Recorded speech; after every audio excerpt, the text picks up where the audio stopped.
नमस्कार दोस्तों, मैं अजय बताने एक बार फिर से करंट अफेयर का एक और इम्पॉर्टेंट टॉपिक लेकर प्रस्तुत हुआ हूं।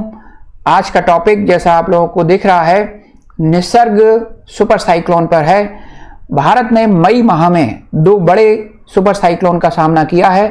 पहला सुपर साइक्लोन इस वर्ष का बंगाल की खाड़ी में अम्फान नामक सुपर साइक्लोन था, जो मई माह में 16 मई को भारत की बंगाल की खाड़ी में लो प्रेशर एरिया उत्पन्न होने के कारण आया था। अम्फान की जो पवनों की गति थी, अम्फान की बहुत तेज सुपर साइक्लोन था और अम्फान में 180 किलोमीटर पर आवर की स्पीड की पवनें चली थी और अम्फान 5.0 कैटेगरी का सुपर साइक्लोन था। और इस अम्फान ने भारत के तटीय राज्यों जिनमें उड़ीसा और पश्चिम बंगाल, आंध्र प्रदेश को काफी नुकसान पहुंचाया था।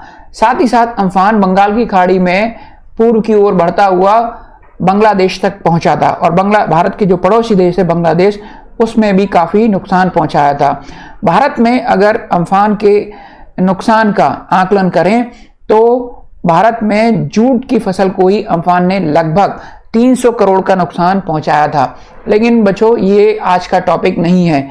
इसका बताने का मकसद मेरा सिर्फ इतना था कि ये जो उष्णकटिबंधीय चक्रवात जब आते हैं तो जन धन की काफी नुकसान पहुंचाते हैं, हानि पहुंचाते हैं। तो इसी प्रकार आज भारत फिर से एक नए तूफान का सामना कर रहा है। आज 3 जून को भारत के अरब सागर में लो प्रेशर एरिया डेवलप होने के कारण एक और साइक्लोन आया है, जो 3 जून को मुंबई के तट पर आकर टकराया है और इस चक्रवात का नाम निसर्ग है। इस चक्रवात का नाम क्या है? निसर्ग है। तो डियर स्टूडेंट, आज की क्लास में हम यही समझेंगे कि ये जो नाम दिए जाते हैं, जैसे मैंने बताया भारत में 2 चक्रवात मई माह में आए। एक चक्रवात का नाम अम्फान था और दूसरे चक्रवात का जो 3 जून को आज आया है, इसका नाम निसर्ग है। तो इन चक्रवातों के नाम क्यों रखे जाते हैं और कौन इन चक्रवातों का नाम रखता है और किस आधार पर चक्रवातों के नाम रखे जाते हैं, साथ ही साथ हम ये भी पढ़ेंगे कि चक्रवात आते क्यों हैं। और इसमें एक और प्रश्न मैं जोड़ना चाहूंगा कि मई और जून माह में भारत में चक्रवातों की आवृत्ति क्यों बढ़ जाती है। तो चलिए आज की क्लास स्टार्ट करते हैं। आइए मेरे साथ, मैं आपका मित्र अजय बताने आज का वीडियो स्टार्ट करते हैं। तो चलिए, जैसे मैंने आपको इंट्रोडक्शन में बताया कि भारत में निसर्ग नामक चक्रवात ने दस्तक दे दी है और निसर्ग जो नाम है उसका अर्थ बांग्ला भाषा में प्रकृति होता है। क्यों मैं बांग्ला भाषा का प्रयोग कर रहा हूं? क्योंकि निसर्ग का नामकरण बांग्लादेश ने किया है। जिस प्रकार अम्फान का नामकरण थाईलैंड ने किया था, उसी प्रकार निसर्ग का नामकरण बांग्लादेश ने किया है और उसका शाब्दिक अर्थ क्या होता है? प्रकृति। तो निसर्ग हम अरब सागर में आया है। अरब सागर में ये जो निसर्ग नामक तूफान है, ये इस तूफान से, इस चक्रवात से भारत के कौन कौन से राज्य प्रभावित होंगे, तो आप इस मैप से देख सकते हो।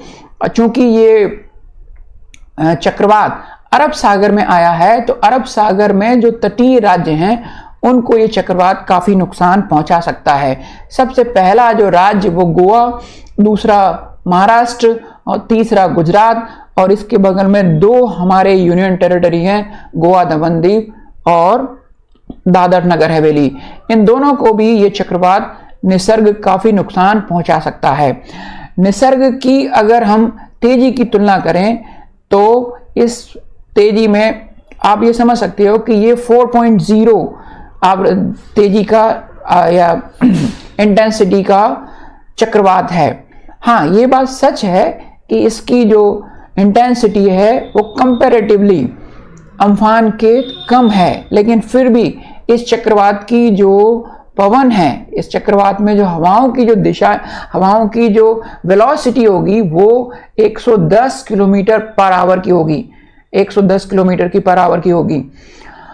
एक और मैं बात बताना चाहूंगा बच्चों कि ये जो इस प्रकार का जो चक्रवात अभी मुंबई में आया है, ये मुंबई के इतिहास में 1891 के बाद का सबसे बड़ा चक्रवात है। 1891 में इस प्रकार का चक्रवात, इस इंटेंसिटी का चक्रवात देखा गया था और उसके बाद 129 वर्षों के बाद पुनः इतनी इंटेंसिटी का चक्रवात टकरा है। तो आप बने रहिए वीडियो में, क्योंकि मैं आगे आपको ये भी बताने वाला हूं कि आखिर इस बार इतना तेज चक्रवात क्यों आया है। ठीक है, तो चक्रवातों पे नजर रखने के लिए दो मुख्य एजेंसियां हैं। एक है भारत का जो मौसम विभाग है, IMD, इंडियन मीटियोलॉजिकल डिपार्टमेंट, और दूसरा है NDRF। तो भारतीय मौसम विभाग ने इसी रविवार को एक अलर्ट जारी किया था। उस अलर्ट को ऑरेंज अलर्ट के नाम से जानते हैं। ये संडे की बात कह रहा हूं मैं, आज वेडनेसडे है। तो रविवार को भारतीय मौसम विभाग ने एक अलर्ट जारी किया था, उसे ऑरेंज अलर्ट कहते हैं। और क्योंकि तीव्रता, चक्रवात की तीव्रता, इंटेंसिटी को देखते हुए भारतीय मौसम विभाग ने इस ऑरेंज अलर्ट के स्थान पर रेड अलर्ट को जारी किया है। अब हमारे मन में ये प्रश्न आता है कि आखिर ये ऑरेंज अलर्ट और रेड अलर्ट क्या हैं। तो बच्चों, मुख्य रूप से 3 और अधिकतम 4 प्रकार के अलर्ट जारी किए जाते हैं। पहला अलर्ट येलो अलर्ट, दूसरा ऑरेंज अलर्ट, तीसरा रेड अलर्ट है। और कहीं कहीं पर ब्लू अलर्ट या ब्लैक अलर्ट का भी इस्तेमाल किया जाता है, प्रयोग करते हैं, लेकिन 3 अलर्ट हैं। तो पहला प्रश्न यही कि ये जो इस प्रकार के जो अलर्ट होते हैं वो कौन जारी करता है। तो जैसे मैंने इसमें स्लाइड में आपको दिख रहा होगा कि इस प्रकार के अलर्ट भारत का जो मौसम विभाग है IMD वो जारी करता है। ठीक है, कितने प्रकार के अलर्ट जारी करते हैं? तो प्रमुख रूप से 3 प्रकार के अलर्ट जारी होते हैं, जिनमें पहला अलर्ट येलो अलर्ट होता है। वो किसी चक्रवात के आने की संभावना को दर्शाता है और चक्रवात के आने के 48 घंटे पूर्व येलो अलर्ट जारी किया जाता है। फिर से बता दूं, जो येलो अलर्ट है किसी चक्रवात के आने की संभावनाओं को दर्शाता है। अब कैसे पता लगेगा हमें कि कोई चक्रवात आ रहा है? तो जैसे आपने देखा कि हमारा जो चक्रवात निसर्ग कहां पर आया है, वो चक्रवात आया है अरब सागर में। तो अरब सागर में चक्रवात आने के पूर्व यहां पर लो प्रेशर एरिया क्रिएट हुआ है। तो लो प्रेशर एरिया को जांचकर हम आने वाले चक्रवात की उद्घोषणा कर सकते हैं। तो जब हमें लगता है कि बहुत ज्यादा लो प्रेशर एरिया डेवलप हो गया है, तो हम सबसे पहले येलो अलर्ट जारी करते हैं और येलो अलर्ट 48 घंटे पूर्व जारी किया जाता है। दूसरा अलर्ट जब ऐसा लगता है कि ये जो तूफान है वो निश्चित तौर पर किसी विशेष क्षेत्र को नुकसान पहुंचा सकता है, तो उस क्षेत्र के लोगों को, उस क्षेत्र के रिहायश करने वाले लोगों को, उस क्षेत्र की सरकार को अलर्ट करने के लिए ऑरेंज अलर्ट जारी किया जाता है। ऑरेंज अलर्ट 24 आवर बिफोर जारी करते हैं, 24 घंटे पूर्व जारी किया जाता है। लेकिन रेड अलर्ट चक्रवात के आने की निश्चितता के बाद जारी करते हैं। अंतर समझ में आया? येलो अलर्ट और ऑरेंज अलर्ट चक्रवात आने की संभावनाओं के लिए जारी किया जाता है, जबकि रेड अलर्ट चक्रवात आने की निश्चितता के बाद जारी किया जाता है। और क्यों जारी करते हैं? तो रेड अलर्ट चक्रवात के आने की दिशा, बढ़ने की दिशा और इसके कारण तटीय क्षेत्रों में होने वाले नुकसान की संभावना को दर्शाता है। तो मुझे लगता है आपको ये बात समझ में आ गई होगी। तो मुंबई में 1891 के बाद इस प्रकार का चक्रवात आया है जिसका नाम निसर्ग है। ये देखिए बच्चों, ये मुंबई का तट है, यहां पर आके टकराया है चक्रवात, और ये चक्रवात अंदर के भूभागों की ओर, पूना की ओर बढ़ रहा है। और अभी अभी खबर आई है कि पूना में इस चक्रवात से 2 व्यक्तियों की मृत्यु भी हो गई है। तो ये निसर्ग चक्रवात गुजरात तट पर, पूर्व में गुजरात तट पर आगे बढ़ने की संभावना थी, लेकिन ये गुजरात की अपेक्षा इस दिशा में, भारतीय भूभाग के अंदर की दिशा में बढ़ रहा है। चलिए आगे बढ़ते हैं। किसी चक्रवात की तीव्रता का पता कैसे लगाते हैं? तो चक्रवात में, किसी भी चक्रवात में बहने वाली हवा की गति के आधार पर उसकी तीव्रता ज्ञात करते हैं। फिर से बता रहा हूं कि किसी चक्रवात में हवा कितनी गति से बह रही है। जैसे अम्फान में जो हवा की गति है वो 95 से 110 किलोमीटर 105 किलोमीटर प्रति घंटे की रहेगी, और अगर ये और जोर पकड़ता है तो इसकी इंटेंसिटी आगे बढ़ भी सकती है। और यहीं पे मैंने आपको बताया कि अम्फान में जो 5.0 कैटेगरी का चक्रवात था उसमें हवा की रफ्तार 180 किलोमीटर प्रति घंटे की थी। ठीक है, मौसम विभाग निरंतर आकलन करता रहता है, और मौसम विभाग ने, भारतीय जो मौसम विभाग है उसने ये देखा है कि पिछले 100 वर्षों से भी ज्यादा समय में ऐसा हुआ है कि अरब सागर में बार बार चक्रवातों की उत्पत्ति होने लगी है। तो मैंने आरंभ में ही कहा कि हम ये भी डिस्कस करने वाले हैं कि आखिर चक्रवातों की उत्पत्ति क्यों होती है, और अब भारत के अरब सागर और बंगाल की खाड़ी में चक्रवातों की आने की आवृत्ति बढ़ क्यों गई है, यानी कि चक्रवात अब अधिक संख्या में, अधिक इंटेंसिटी के साथ अधिक नुकसान पहुंचाने वाले क्यों आ रहे हैं। तो कुछ भारत में आने वाले चक्रवातों के नाम यहां पर दिए हैं बच्चों, जैसे वायु, हिक्का, क्यार, महा, पवन। ऐसे ही चक्रवात ये भारत के अरब सागर में आए हैं। ये हमको सभी चक्रवातों के नाम पक्के से याद करना है, क्योंकि इस तरह के एग्जाम में क्वेश्चन आते हैं। वायु क्या था, हिक्का क्या था, क्यार क्या था, महा क्या था, पवन क्या था। ये सभी जो है चक्रवात थे, और कैसे चक्रवात थे, उष्णकटिबंधीय चक्रवात थे। क्यों कह रहा हूं इनका नाम उष्णकटिबंधीय, अभी मैं नेक्स्ट क्लास में, नेक्स्ट स्लाइड में बताता हूं आपको। तो अरब सागर में अभी जो चक्रवात आया है जून 2020 में, उसका नाम क्या बताया मैंने, निसर्ग। निसर्ग नामक चक्रवात है। चलिए, भारत के जो प्रधानमंत्री हैं वो इस चक्रवात के आगमन से बेहद एक्टिव हैं, बेहद संजीदा हैं, और उन्होंने बहुत ही आगे बढ़कर प्रोएक्टिव तरीके से प्रधानमंत्री नरेंद्र मोदी ने सबकी चिंता की है। वो लिखते हैं, praying for everyone's well-being. I urge people to take all possible precautions and safety measures. ये बात ठीक है, ये 2 जून का उनका स्टेटमेंट है, 2 जून का उन्होंने ट्वीट किया है। तो आज 3 जून है, तो उनकी जो सीरियसनेस है, उनकी जो एक्टिवनेस है, वो प्री कैटेगरी की है, मतलब वो पूर्व में प्रिकॉशन लेना चाहते हैं। और उन्होंने महाराष्ट्र के मुख्यमंत्री से भी चर्चा की इस विषय में। जैसे महाराष्ट्र के मुख्यमंत्री ने उनका रिप्लाई भी किया, और जो उन्होंने, महाराष्ट्र ने जो प्रिकॉशंस स्टेप्स उठाए हैं उसकी जानकारी भी दी है। ठीक है, तो ये दोनों गवर्नमेंट, केंद्र और राज्य सरकार गवर्नमेंट निसर्ग साइक्लोन से निपटने के लिए, निसर्ग साइक्लोन से उत्पन्न होने वाले जन धन की हानि को न्यूनतम करने के लिए कटिबद्ध है और संलग्न है। चलिए, ये तो निसर्ग के बारे में इंट्रोडक्शन हो गया। अब थोड़ा सा हमारे दिमाग में ये आता है, मस्तिष्क में, कि आखिर चक्रवातों की उत्पत्ति क्यों होती है और भारत में ही क्यों उत्पत्ति है। तो सबसे पहले तो हम ये समझ लें कि चक्रवात होते क्या हैं। तो बच्चों मैं बताऊं, चक्रवात जो है असल में वायु के चलने का एक पद्धति है। चक्रवात क्या है, वायु के संचरण की एक पद्धति है कि वायु जैसे 3 प्रकार की दिशा में बताता हूं आपको। यदि वायु क्षैतिज दिशा में चल रही है तो इसे जो है क्षैतिज पवनों के नाम से जानते हैं। एक वायु ऊपर से नीचे की ओर होती है, उसको संवहनीय धाराएं कहते हैं, संवहनीय धाराएं कहते हैं। और चक्रवात में जो वायु चलती है वो सर्कुलर वे में चलती है। साइक्लोन शब्द साइकिल से बना है, और साइकिल का अर्थ ही होता है वृत्त।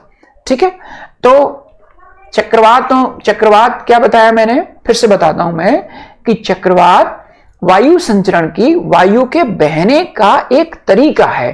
क्या वायु क्षैतिज रूप में एक स्थान से दूसरे स्थान जा रही है, क्या वायु वर्टिकली नीचे से ऊपर की ओर, ऊपर से नीचे की ओर जा रही है, या फिर वायु किसी विशेष स्थान पर चक्राकार रूप में घूम रही है। ठीक है, तो चक्रवात क्या होते हैं, चक्रवात वायु संचरण की एक पद्धति है, और जिसमें पवनें क्या होती हैं, अधिक वायु दाब से कम वायु दाब की ओर चक्राकार रूप में चलती हैं।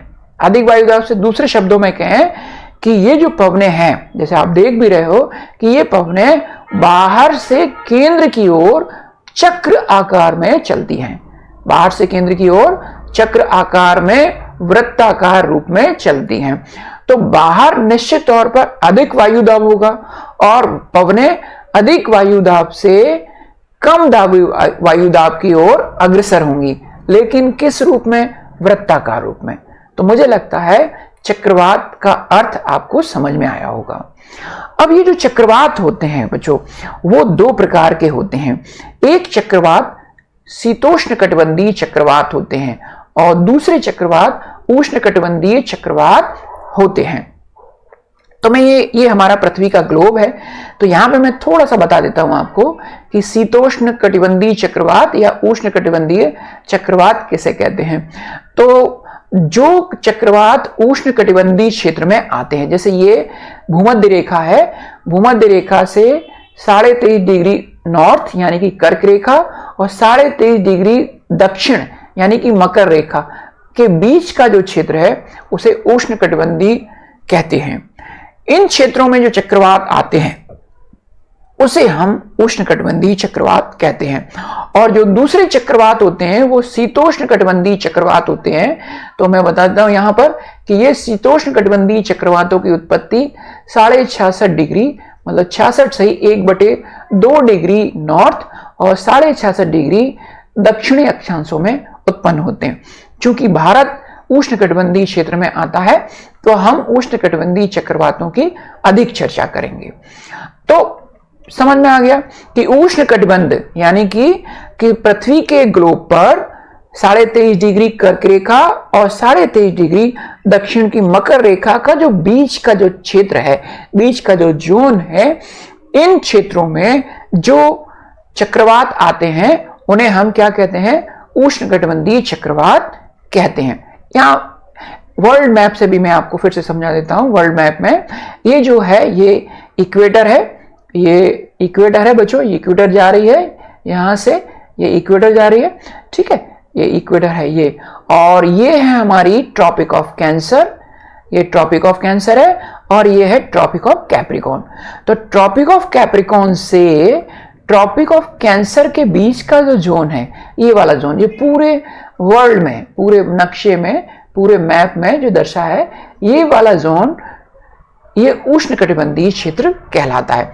तो भारत से ट्रॉपिक ऑफ कैंसर गुजरती है तो भारत जो है ट्रॉपिकल जोन में आता है, ठीक है। तो अब हम फिर से देखते हैं कि ट्रॉपिकल जो साइक्लोन्स होते हैं वो कैसे ओरिजिनेट होते हैं। तो मैं एक चीज बताता हूं आपको कि साइक्लोन क्या है। साइक्लोन पवन के बहने की, पवन के संचरण की एक पद्धति है। इसका मतलब है कि पवन का बहना शुरू होना चाहिए, वायु या पवनों का बहना शुरू होना चाहिए, एक स्थान से दूसरे स्थान तक जाना चाहिए, सबसे पहला ये। तो पवनें एक स्थान से दूसरे स्थान तक कैसे जाएंगी? सिंपल बात है कि पवन, कोई भी हवा, वायु, जो हमारे वायुमंडल में जो वायु है वो कैसे एक स्थान से दूसरे स्थान तक जाएगी? High pressure to low pressure जाएगी। उच्च वायुदाब से पवनें निम्न वायुदाब की ओर अग्रसर होती हैं।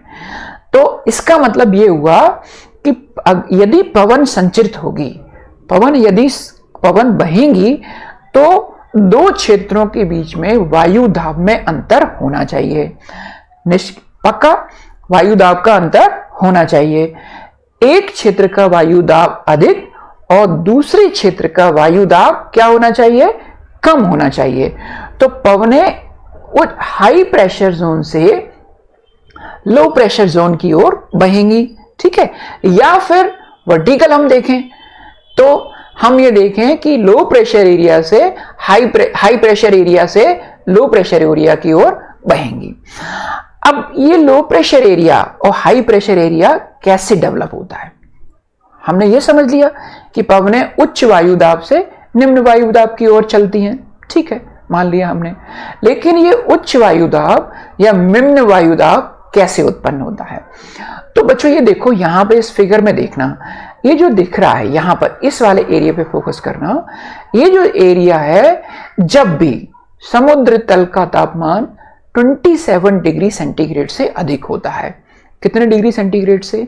समुद्र का औसत तापमान चक्रवात बनने के लिए जो पहली शर्त है, पहली जो आवश्यकता है, पहली जरूरी जो चीज चक्रवात बनने के लिए है, वो ये है कि जो समुद्र का तापमान कितना होना चाहिए? वो 27 डिग्री सेल्सियस से अधिक होना चाहिए। क्यों होना चाहिए 27 डिग्री सेल्सियस से अधिक? क्योंकि 27 डिग्री सेल्सियस से अधिक होने पर वायु गर्म होने लगती है। वायु जो हमारे आसपास की जो वायु है वायुमंडल की, वो गर्म होने लगती है। और गर्म होने से, जैसे आप इसमें भी देख रहे हो स्लाइड में, कि मान लीजिए इस क्षेत्र का तापमान 27 डिग्री से अधिक है, तो इस क्षेत्र की वायु गर्म होकर हल्की हो जाएगी। कोई भी वस्तु गर्म होकर हल्की होती है और ठंडी होकर भारी हो जाती है। तो ये जो वायु, इस क्षेत्र की जो वायु है, वो गर्म होकर हल्की होगी और ऊपर की ओर चली जाएगी। हल्की होकर क्या हो जाएगी? ऊपर की ओर चली जाएगी। और इस क्षेत्र के जो आसपास का जो क्षेत्र है, वहां से ठंडी वायु कहां पर? ये जो रिक्त स्थान हो गया, यहां की वायु तो कहां पहुंच गई? ऊपर की ओर।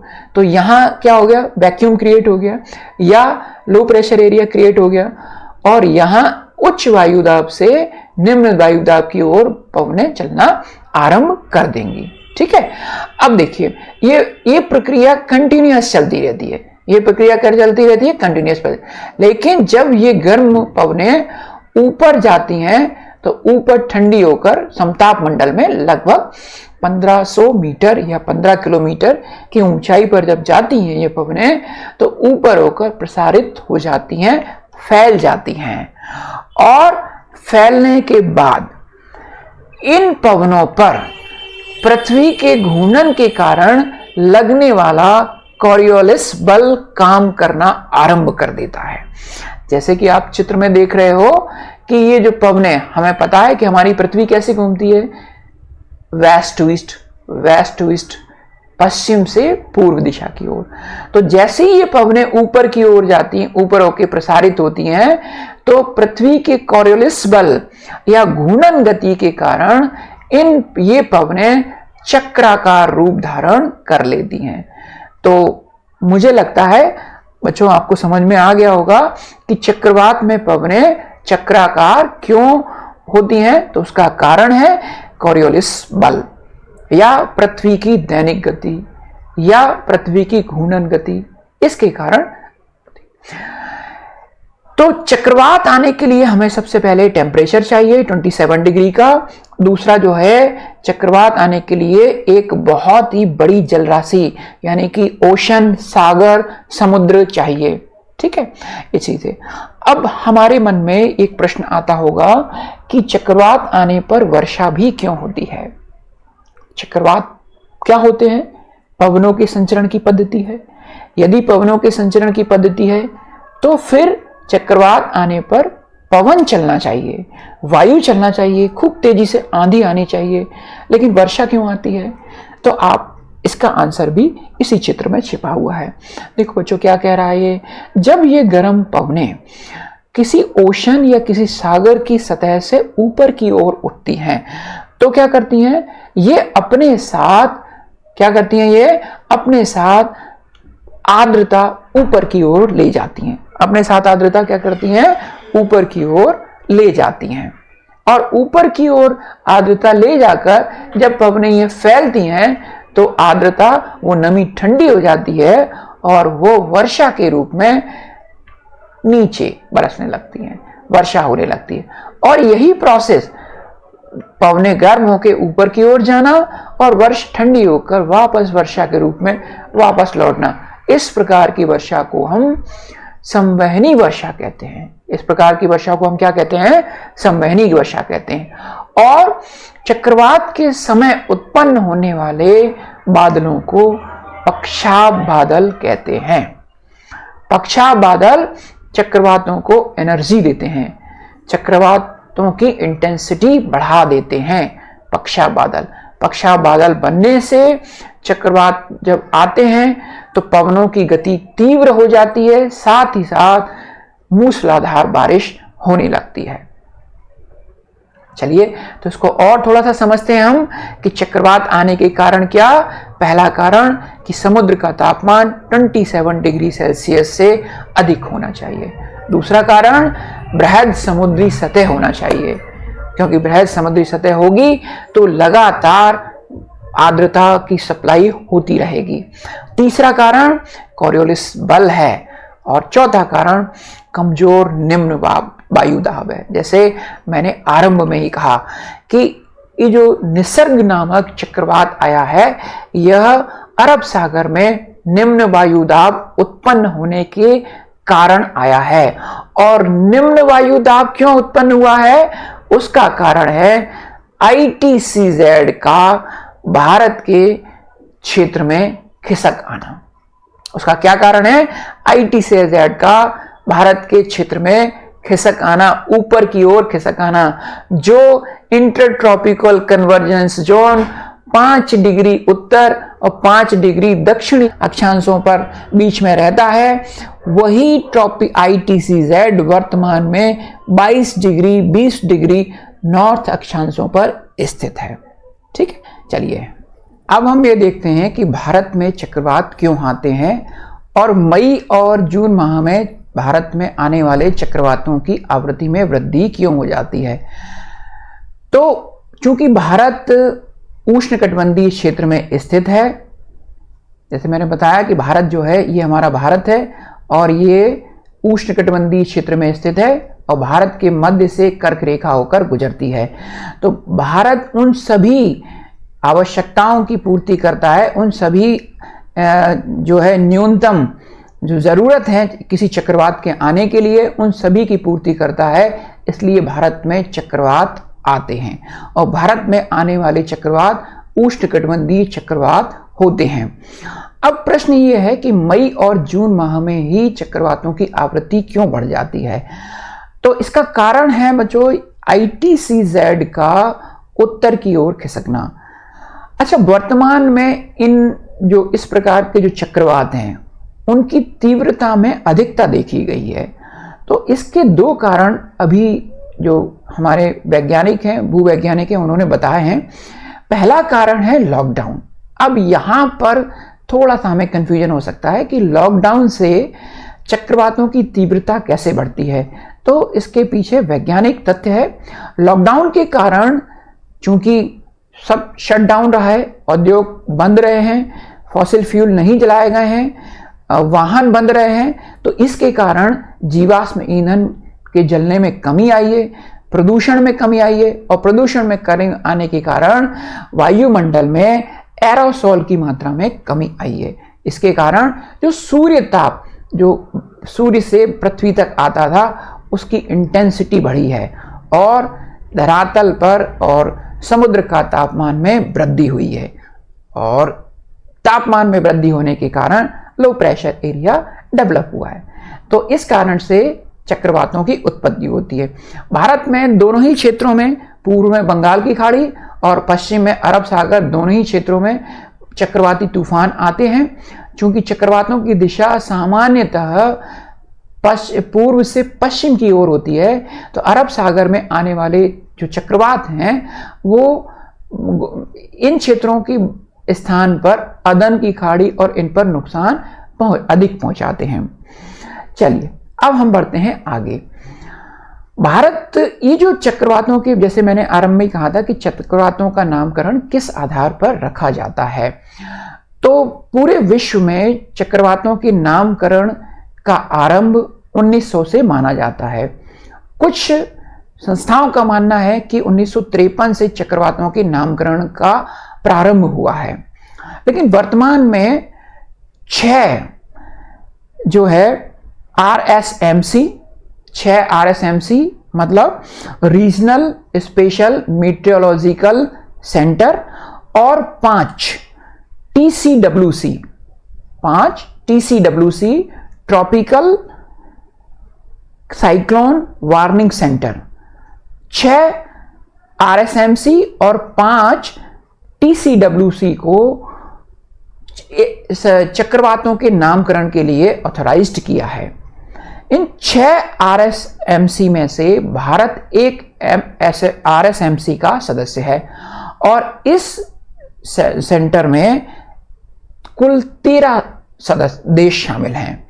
तो और ये 13 देश अरब सागर, बंगाल की खाड़ी और हिंद महासागर से जुड़े हुए हैं।